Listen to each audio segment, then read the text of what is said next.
Our final 2 weeks of November and the first week of December are gonna start to alleviate some of the pressures that we've been under for some time now. These could be personal pressures, things that have been going wrong in your life, endings that have been happening. It is Scorpio season. Generally speaking, we're starting to shift out of the dizzying, dazing, confusing, elusive, maybe intrusive energies, okay? And it's coming in layers. I made a video a while ago talking about how there's a lot that's going to change, and the way that this change is going to be really occurring or happening is that we meet an ending and then there is a beginning. We meet an ending and then there is a beginning, and this happens for 3 weeks in a lot of different areas. Pluto moves into Aquarius. Saturn and the full moon have already happened. That was a part of this as well. That was on the 15th of November. Sagittarius season starts. Then we have a Mercury retrograde in Sagittarius. Our third quarter moon, that's happening before Mercury retrograde, but still applicable. Then we have the new moon in Sagittarius, and personally, this is what I'm really excited about, because that new moon that happened on Halloween and November 1st, that new moon, well, any new moon, but this new moon specifically, like, it rules over the entire cycle. So anything that's done on the new moon, anything that's woven into the new moon, any intentions you set, any work that you do,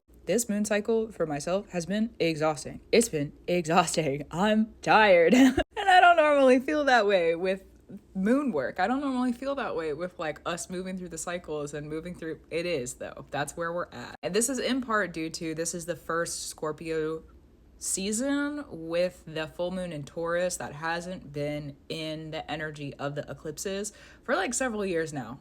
It's been a while. I don't know the exact time, but it has been a while.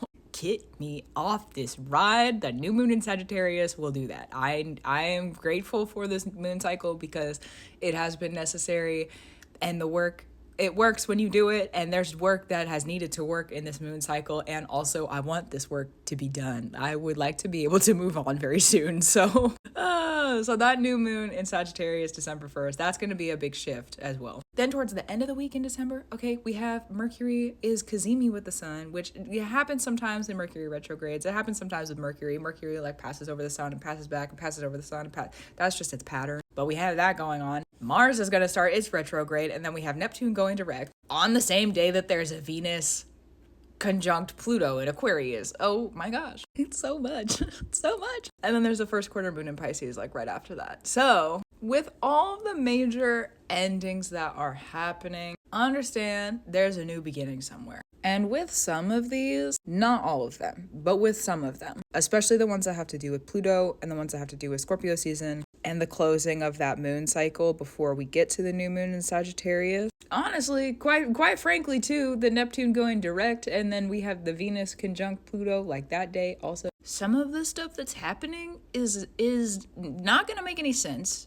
It could, but it might not. And also, it doesn't make any sense because it's like a little seed. It's like a little seed that you're being offered, that you're being given with Uranus retrograde and Jupiter retrograde right now, and us being in the energy of Scorpio and Sagittarius, and like just a lot of stuff happening with that energy and that area of the chart. The orders that are seeds now, the structures that are seeds now, they're gonna grow into something bigger come either sometime next year, sometime within the Pluto and Aquarius transit. So if it doesn't feel like there's a new beginning, this is why I say this, if it doesn't feel like there's a new beginning yet, probably it's already started and you just haven't been able to like realize the start of it. It's like the new book or the new chapter. It's already begun. You just feel like you're still reading the old book. And you're gonna feel like you're reading the old book until you get into maybe like midway through the book that you're reading right now, or writing. Also, write the story of your life. Super fancy. Sometimes I'm such a nerd. What the heck? Or just a goofball. Maybe that wasn't necessarily a nerd moment, but I do have those too, okay? I do have but that was more of a goofball moment. Regardless of that, let's move back into the astrological stuff. Especially come Aquarius season, we're going to start to realize some of the ways that we've been set up for that new story and for that new life or for the new era, because the sun's going to be in Aquarius, and so we're going to have the sun bringing this illumination to what we've been doing that we've already kind of structured or offered life to ourselves with. So the changes you're making now, even if you don't realize it, even if they don't make sense, when we get to Aquarius season, you're going to be able to look back and be like, holy cow, I did that. Oh, wow. Hopefully it's a good I did that. I hope that for myself too. May it be an easy and beautiful and lovely I did that. That's true. There are going to be some of these beginnings where you're like, oh, this is a brand new beginning now. But the reason I say, because, bringing words to what is more elusive can sometimes be helpful. So if you feel like there's room being made, there's an ending, and like it doesn't feel like it has started yet, the plot is already plotting. So if you can just get comfortable kind of making decisions in that space where there was an ending and now you have room, soon you're going to figure out why you're making those decisions.